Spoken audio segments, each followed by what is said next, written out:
بسم اللہ الرحمن الرحیم وقل رب زدنی علما۔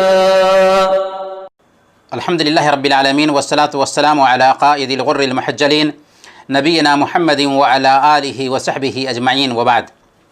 بھائی پوچھتے ہیں کہ مجھے بہت گندے گندے خیالات آتے ہیں جب نماز پڑھتا ہوں یا قرآن پڑھتا ہوں تو ایسا لگتا ہے کہ دوسروں کو دکھانے کے لیے ایسا کر رہا ہوں، اب میں کیا کروں؟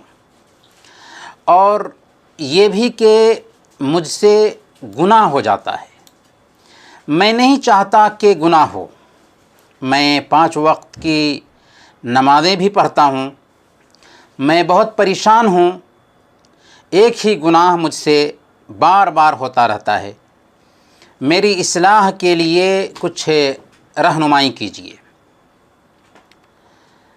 دیکھیں، آپ کے سوال میں کئی پوائنٹس ہیں، ایک ایک کر کے ہم ان کا جواب دیتے ہیں۔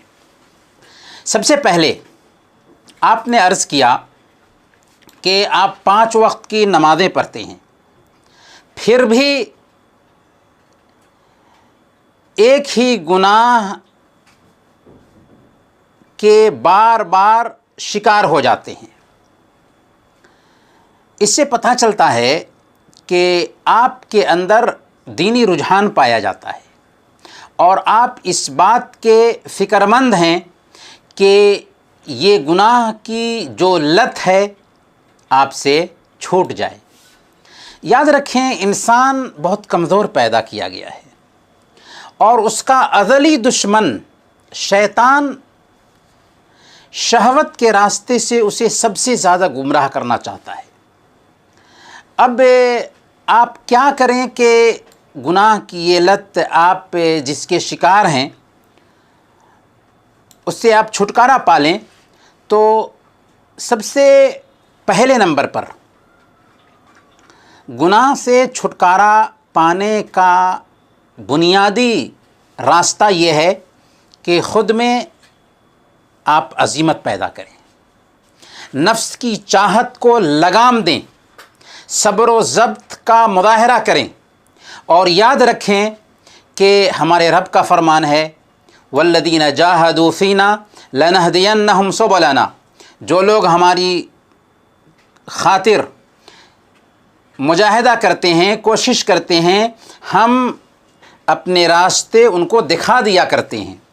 اس لیے گناہ سے بچنے کی بذات خود کوشش ضروری ہے۔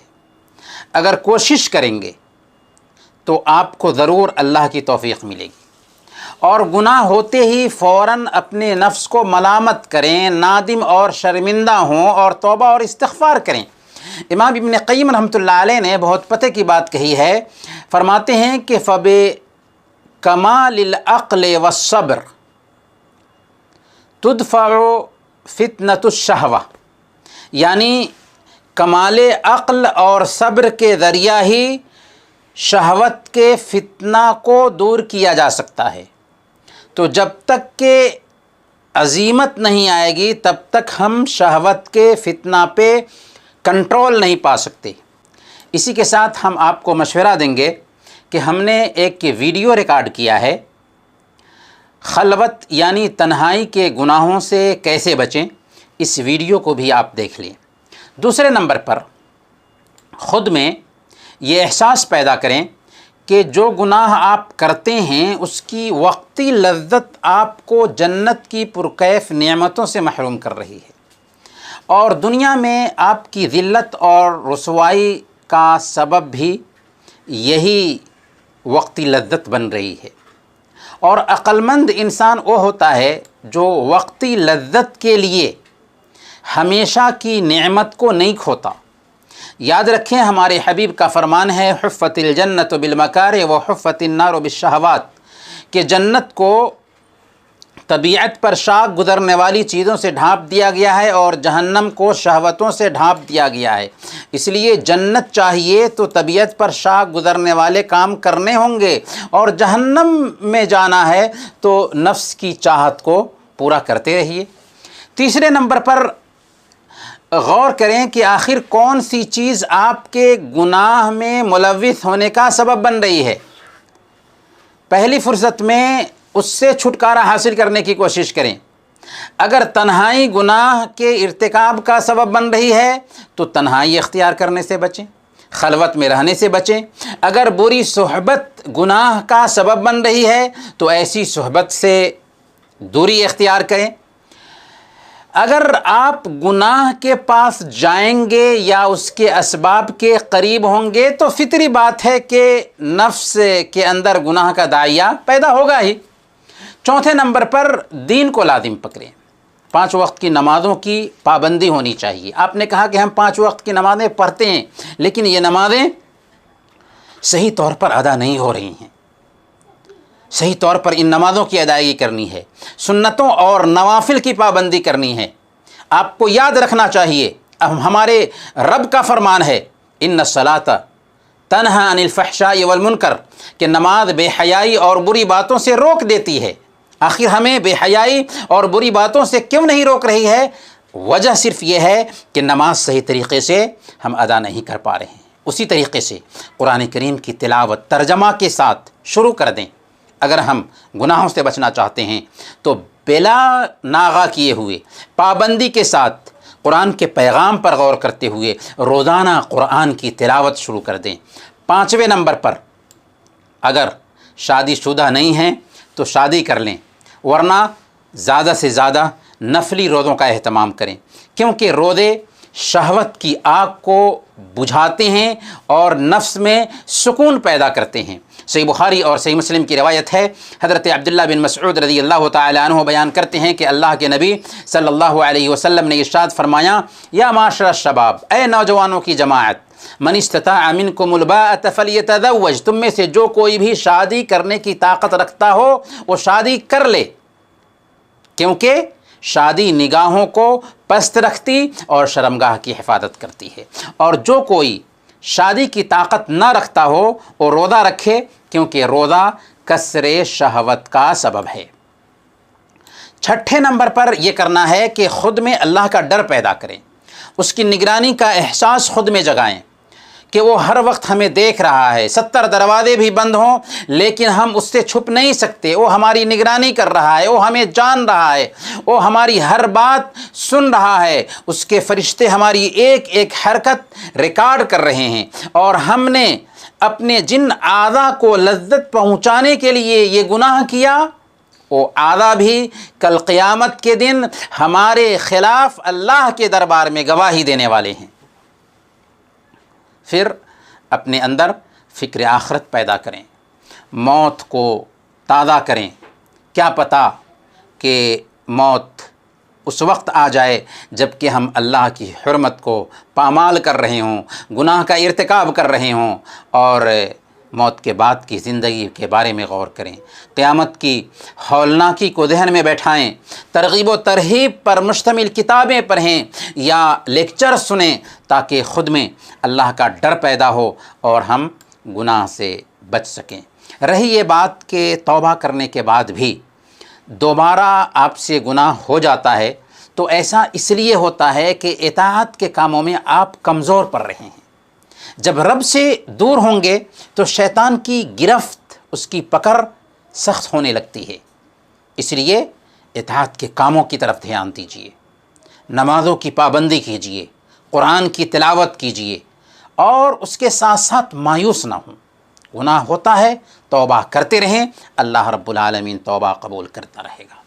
اور آپ کا یہ کہنا کہ مجھے بہت گندے گندے خیالات آتے ہیں، اس سے مراد اگر یہ ہے کہ برائی کے مناظر جو آپ کے ذہن کے پردے پر مرتسم رہتے ہیں وہی آپ کے ذہن میں ہمیشہ آتے رہتے ہیں، یہاں تک کہ آپ نماز میں جاتے ہیں تو وہ سارے خیالات آپ کے ذہن میں آ جاتے ہیں، تو اس کی وجہ صرف یہ ہے کہ آپ کو گندی چیزوں کی لت لگی ہوئی ہے۔ جب آپ کی گندی عادتیں ختم ہو جائیں گی تو خود بخود اس طرح کے جو احساسات ہیں وہ آپ سے نکل جائیں گے اور آپ کا ذہن بالکل پاک و صاف ہو جائے گا۔ اور اگر اس سے مراد آپ کی یہ ہو کہ آپ کے ذہن میں اللہ رب العالمین کے بارے میں وساوس آتے ہیں یا اسلام کے بارے میں مختلف طرح کے وساوس پیدا ہوتے ہیں، تو اگر ایسی کیفیت سے آپ دو چار ہیں تو ہم آپ کو مشورہ یہ دیں گے کہ اس طرح کے احساسات کو ذہن سے کھرچ دینے کی کوشش کریں، اس طرح کی چیزوں کو نظر انداز کریں، کیونکہ یہ شیطان کی طرف سے ہے۔ صحیح بخاری اور صحیح مسلم کی روایت ہے، اللہ کے نبی صلی اللہ علیہ وسلم نے ارشاد فرمایا، یاتی الشیطان احدکم فیقول من خلق کذا من خلق کذا حتی یقول من خلق ربک، کہ تم میں سے ایک آدمی کے پاس شیطان آتا ہے اور وہ کہتا ہے کہ اس کو کس نے پیدا کیا، اس کو کس نے پیدا کیا، اس کو کس نے پیدا کیا، اس کو کس نے پیدا کیا، یہاں تک کہ وہ کہہ گزرتا ہے کہ تیرے رب کو کس نے پیدا کیا۔ آپ نے فرمایا فَإِذَا بَلَغَهُ فَلْيَسْتَعِذْ بِاللَّهِ وَلْيَنْتَهِ، کہ اگر کسی کو ایسا احساس ہوتا ہے تو اسے چاہیے کہ اعوذ باللہ من الشیطان الرجیم کہے اور ایسا سوچنے سے رک جائے۔ یہ ہے حل۔ انبیاء کے بعد صحابہ کرام سب سے افضل لوگ ہیں۔ صحابہ کرام کو بھی اس طرح کے وسوسے آتے تھے، چنانچہ صحیح مسلم کی روایت ہے، حضرت ابو ہریرہ رضی اللہ تعالیٰ عنہ بیان کرتے ہیں کہ صحابہ نے کہا کہ اے اللہ کے رسول صلی اللہ علیہ وسلم، ہم اپنے دل میں ایسی چیز پاتے ہیں کہ اسے زبان پر لانا بہت گنا گزرتا ہے، یعنی ہمیں بہت گنا گزرتا ہے کہ ایسی بات کو ہم اپنی زبان پر بھی لائیں۔ آپ صلی اللہ علیہ وسلم نے فرمایا کہ کیا واقعی تمہیں ایسا احساس ہوتا ہے؟ صحابہ نے کہا کہ ہاں یا رسول اللہ ایسا احساس ہوتا ہے۔ تو آپ صلی اللہ علیہ وسلم نے یہ سن کر فرمایا کہ ذاک صریح الایمان، یہ تو خالص ایمان کی پہچان اور دلیل ہے۔ اس کے ساتھ ساتھ اگر ایسا وسوسہ آتا ہے تو عقیدہ کی کتابیں پڑھیں، اسلام کی بیوٹیز اور اسلام کے محاسن پر مشتمل کتابیں پڑھیں، انشاءاللہ آپ کے وساوس جاتے رہیں گے۔ اور یہ وساوس اگر نماز میں آتے ہیں تو یہ بھی شیطان کی طرف سے ہی ہوتے ہیں، اس لیے نماز میں خشوع اور خضوع لانے کی کوشش کریں، نماز کی تیاری کریں، نماز میں آئیں تو یہ احساس پیدا کریں کہ آپ اپنے رب سے سرگوشی کر رہے ہیں، اپنے رب سے مناجات کر رہے ہیں، اللہ کی عظمت کو بھی ذہن میں طاری کرنے کی کوشش کریں، اور جو دعائیں پڑھیں، جو صورتیں پڑھیں، ان دعاؤں، اذکار اور صورتوں کے معنی کو بھی ذہن میں بیٹھائیں اور پڑھتے ہوئے ان کے معنی پہ بھی غور کریں۔ اگر ایسا کیا تو انشاءاللہ وسوسہ جاتا رہے گا۔ اس کے باوجود بھی اگر وسوسہ باقی رہتا ہے تو وہ عمل اختیار کریں جو حضرت عثمان بن ابی العاص رضی اللہ تعالی عنہ نے اختیار کیا تھا۔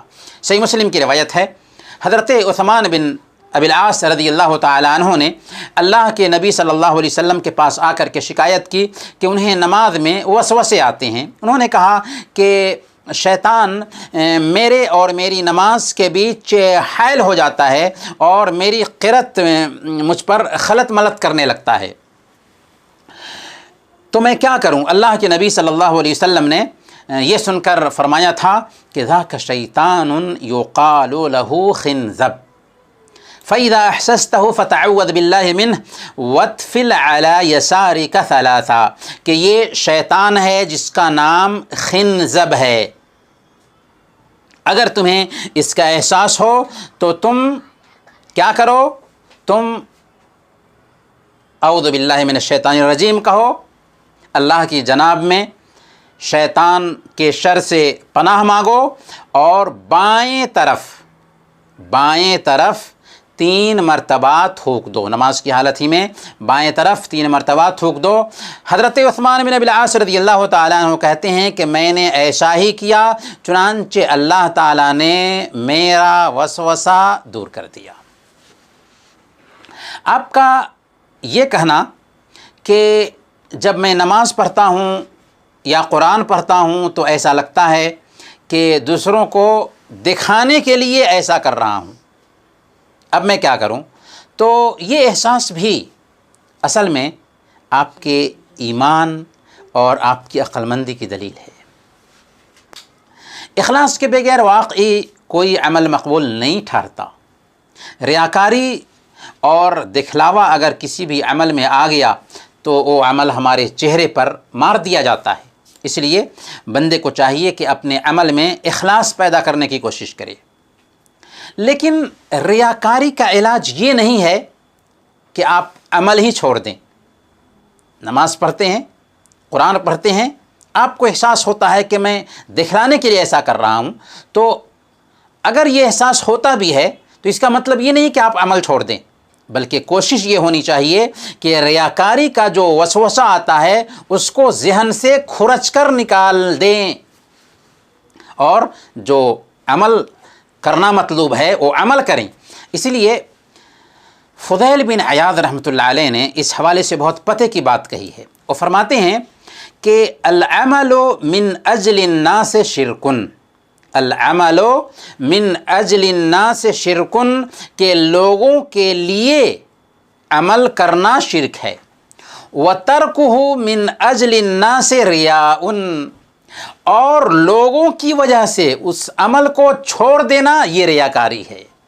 والاخلاص ان یعافیک اللہ منہما، اور اخلاص یہ ہے کہ اللہ تعالیٰ تجھے ان دونوں سے عافیت میں رکھے۔ اس لیے اخلاص یہ ہے کہ آدمی کوئی بھی عمل اللہ کے لیے کرے، لوگوں کے لیے نہ کرے، اور نہ ہی لوگوں کی وجہ سے، یعنی یہ سوچ کر کے کہ اس میں ریاکاری آ جا رہی ہے، اس میں دکھلاوا آ جا رہا ہے، اس لیے ہم اس کو چھوڑ دیں، یہ سوچ کر کے کام کرنا، ترک کرنا بھی ریاکاری ہے۔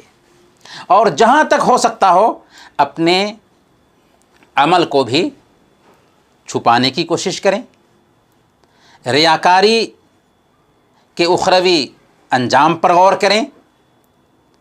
اور ہم نے ایک ویڈیو ریکارڈ کیا ہے، ریاکاری سے بچیے، اگر ممکن ہو سکتا ہو تو اس ویڈیو کو بھی آپ دیکھ لیجئے۔ رہا یہ کہ آپ کوئی اچھا عمل کرتے ہیں اخلاص کے ساتھ، اللہ کے لیے، دکھلاوے کے لیے نہیں، ریاکاری کے لیے نہیں، اور لوگوں کو پتہ چل جاتا ہے اور لوگ اس عمل پر آپ کی تعریف کرتے ہیں، تو یہ دکھلاوا نہیں ہے، یہ ریاکاری نہیں ہے، بلکہ اللہ کے نبی صلی اللہ علیہ وسلم نے فرمایا کہ تلک عاجل بشر المؤمن، کہ یہ تو مومن کے لیے جلد نصیب ہونے والی پیشگی بشارت ہے۔